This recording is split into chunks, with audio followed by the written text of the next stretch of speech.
What's going on, guys? Welcome back to the channel. So just a little bit of discussion on the UFC fight last night.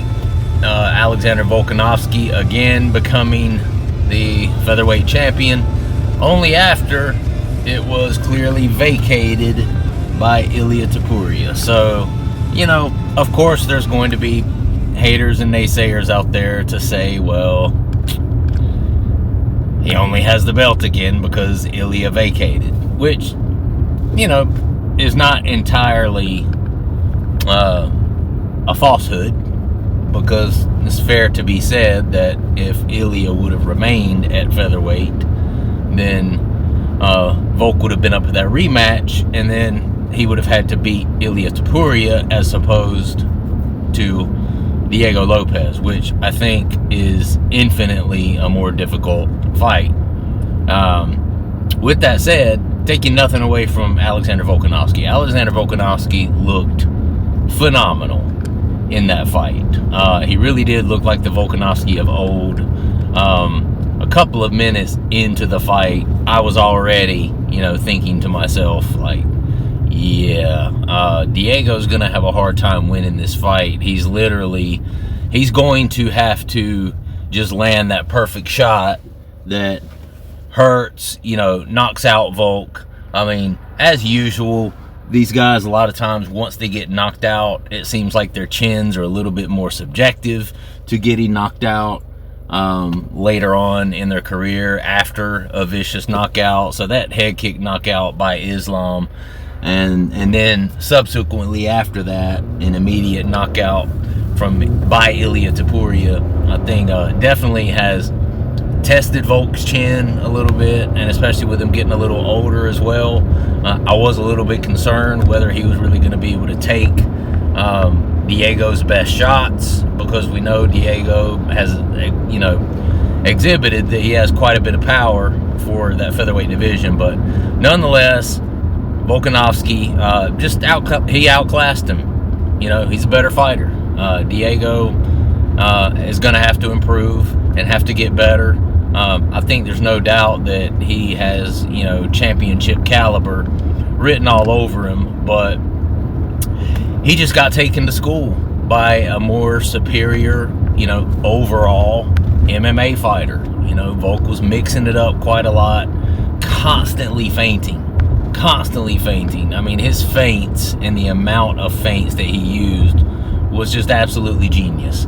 And I think in large part was, really what helped him establish the win on that fight. Now, listen, it was competitive. It was 49-46. So obviously, there was a couple of rounds in there, depending on which judge you looked at, that gave it to Diego. And he did, for sure, have his moments in that fight, actually, hurting Volk at least once or twice. I know he did at least once actually set him down. And I think he may have stunned him at least one or two more times. But also Volk, knocked Diego back a couple of times. I know he stunned him pretty good, sent him stumbling back and had to catch himself. I think it was the first round, might have been the second round, with a left hook that was really clean. But just the movement of Volkanovski, a lot of side-to-side movement. He's always been really good about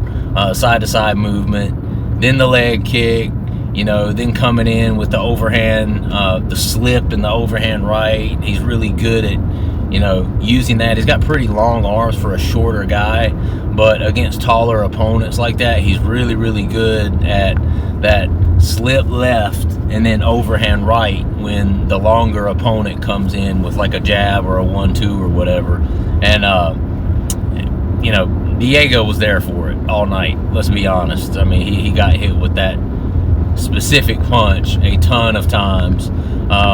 Diego tried his very best to get into Volk's head a little bit, pointing at the ground and doing this and trying to get him to come on. But to be honest, I think that was just him grasping at straws. I think he was getting frustrated. I think he knew he was losing the fight. And I think that was just his way of trying to, he was trying to get Volk to, step out of his professional, calculated, IQ-driven fight for a moment and just brawl with him. And I think that he knew that's where he had the best chances of potentially landing a really good shot and, hurting Volk and then maybe finishing him. And he wouldn't have been wrong there. That was probably his best chance of winning that fight, because as far as skill level and being the better all-around MMA fighter, you could see who the better fighter was. Even at the older age of Volkanovski, I mean, there's a reason he's one of the greats, and Diego Lopes is great as well, and he'll be back, and I don't think, that fight, given that he lost that fight, I don't think that took anything away from his stock at all, because, you're looking at someone like Alexander Volkanovski, who's beat all of the best guys. Literally his only two notable losses have been to,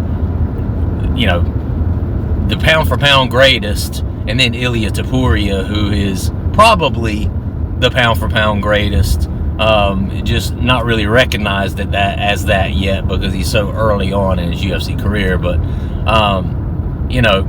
Volkanovski, his name, the Great, really speaks to who he is and his career. He is great, and he's one of the greats. So the fact that Diego went in there and was even able to be really competitive with Volkanovski, I think speaks a lot to the caliber of fighter he is. He just needs to go in, clean up some things, and tighten up some things. Certainly tighten up some things in his defense, tighten up some things in his movement.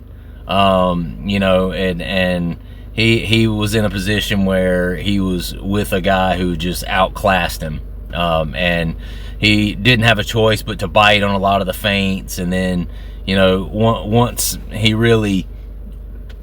he feinted over and over and over and over and over and started downloading that data of what Diego Lopes's reaction to those feints were going to be, then from there it was just Volkanovski kind of systematically picking him apart, breaking him down, and it got to a point where Diego Lopes was just kind of getting desperate, hoping to just find him somewhere, hoping to maybe catch him out of position, hoping to get in his head a little bit, hoping to frustrate him, hoping that, pointing at the mat and waving him on and getting the crowd involved and all the rest of it was going to kind of draw some emotion into the fight and maybe cause Volkanovski to fight a little bit more emotional. And obviously when you fight emotional, that's when you can kind of make mistakes, and Diego is looking to capitalize on those.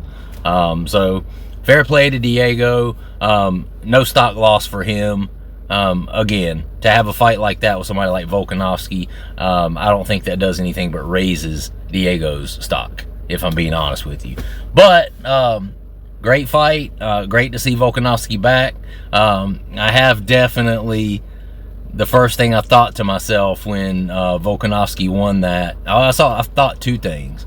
First thing I thought when Volkanovski won that was, I wonder if Ilia is going to want to come back down now and get that belt back, seeing as how Volkanovski got the belt back. That's the first thing I thought. And then the second thing I thought, when John Silva, as they call him, dispatched of Bryce Mitchell the way he did, was, ooh, damn, Volkanovski better be on notice, because this guy's not playing. He's on another level for sure to do that, especially from a grappling perspective, to Bryce Mitchell, because Bryce Mitchell was no joke in the grappling realm. And I also thought the same thing that I thought when Volkanovski won the belt back about Ilia. I'm like, I wonder if that new blood, if that, especially because John Silva has that star power too. He has kind of that it factor, he's exciting, he's, does the barking, and he's very rambunctious, and he talks a lot of crap, and he, is very vocal about what he does. So he's an entertainer, not just an entertainer, but he's also a really, really, really good fighter. So it made me wonder if that, him, in conjunction with Volkanovski winning that belt again, if that was going to make Ilia's mouth start watering to maybe come back down to featherweight. Probably not, because I know really the reason he didn't want to stay at featherweight was because of the weight cut thing. So I don't think he's going to thrust himself back into the whole having to cut down to 145, just because he sees some guys, doing some things down there that to be fair, Ilia Topuria is amazing, and you can't take anything away from the guy, but you got to be honest. If you're a fan, and if you're an analyst, and if you're a connoisseur of the game at all, you do have to be honest that he only defended his belt. He won the belt, and then he defended it, and then he bounced. So while I don't doubt that as far as his skill level is concerned, he's absolutely one of the greats and will probably go down as one of the greats and may already be one of the greats. But one of the things that qualifies people as one of the greats is the people they've beat, right? The people that they beat, the people that they've won over. And, of course, he's got the one over Max Holloway, Alexander Volkanovski. But outside of that,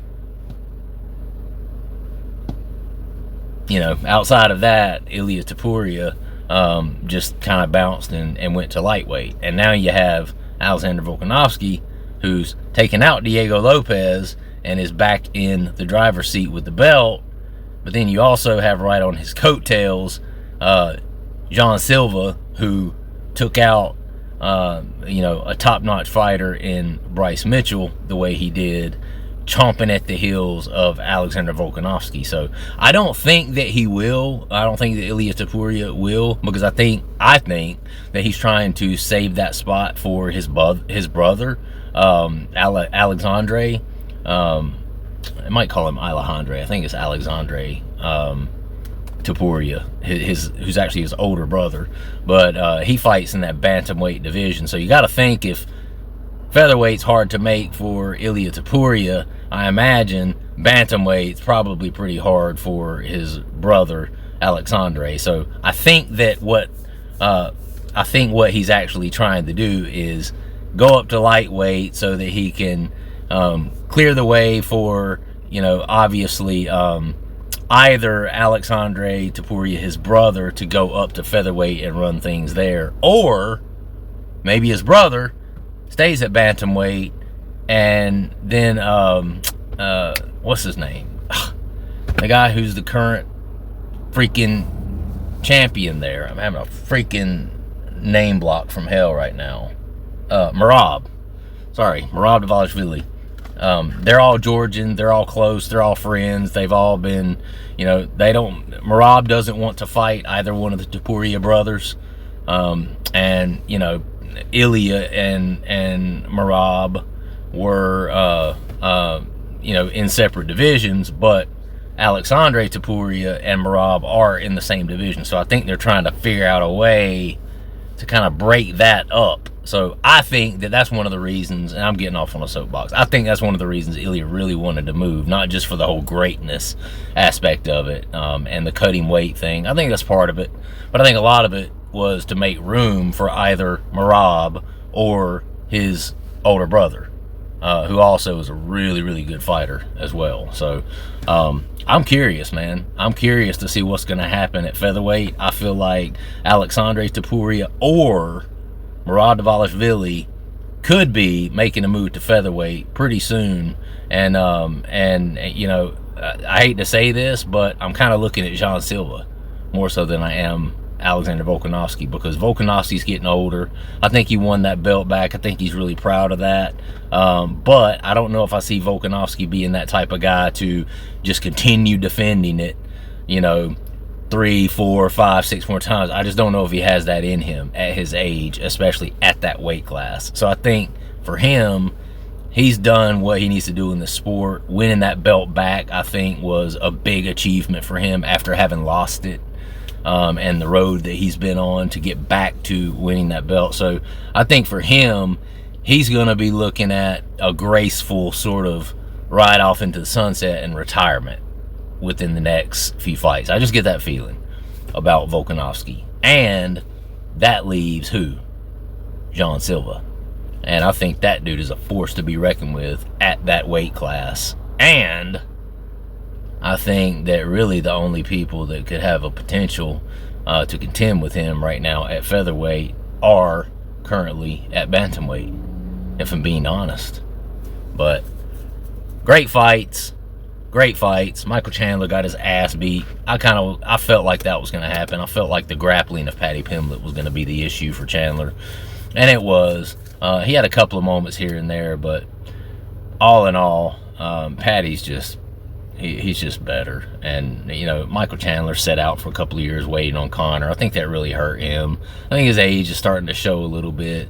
Not saying that that's all of it, because I think honestly Paddy's just better. I know Paddy has a lot of hype, and a lot of times people look at all the hype and they think that they think so much about the hype that they think that that's all he has. He's just hype. Oh no, hold on. Homeboy's actually really good. That Scouser is actually really good, and he's really skilled at in MMA. So good fight by him. That's definitely a good, you know, mix up kind of in the lightweight division. I don't know where it leaves Michael Chandler. He was kind of in a do or die situation there, but definitely elevates Paddy Pimblett somewhat. Not extremely, you know, because I think people, you know, Michael Chandler's only won a couple of fights since he's been in the UFC. Give him credit, he's only been facing the best, so I'm not talking shit about him, but wins are wins and losses are losses, and he's definitely had more losses than wins, and you can't really look past that, you know. So it's one of those things where I think